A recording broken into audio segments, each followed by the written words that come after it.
the meaning of this live, from my perspective, is to honor these fathers. And I see it every year, and I'm sure the maniacs see it. Soon to be Chuck E. Cheese Ranch, soon to be father. The denigration of fathers has been going on a systematic, consistent basis.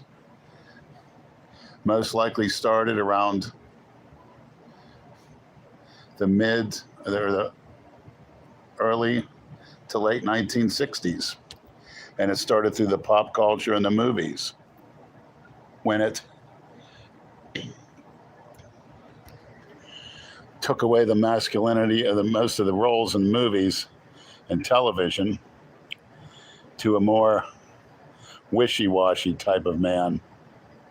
And I think that started with one of the great liberals of our time, Dick Van Dyke. He was, of course, by today's standards, he was all man, but for one of the early shows back in the 60s, he seemed like a very wishy-washy, uncertain type of guy that talked too much, almost like a feminine characteristics. And you could tell with the television shows, with Father Knows Best, My Three Sons, the father was always a source of wisdom, and he looked and acted the part.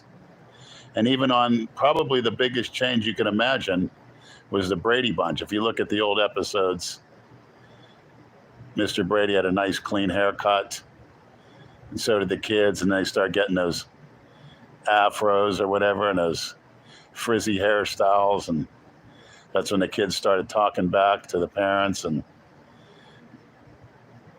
sort of showed a little bit more disrespect to them. And to me, in society today, we're reaping the rewards of that. And it also disturbs me that this Father's Day is sandwiched, or actually on the same day as Juneteenth, and of course Pride Month, and it was put there for a reason. And sad to say, just not what it used to be. At least not what I expected as a kid. So getting back to the role of fathers, the legal aspects, and the easy divorce proceedings and the visitation rights for divorced fathers and child support. It just seems like the deck is stacked unfairly against the father. And I hate to see it, but coming from a broken family myself, it does have long-lasting repercussions on the children. And to see some parents nonchalantly go their separate ways and not thinking about the children first it's kind of heartbreaking.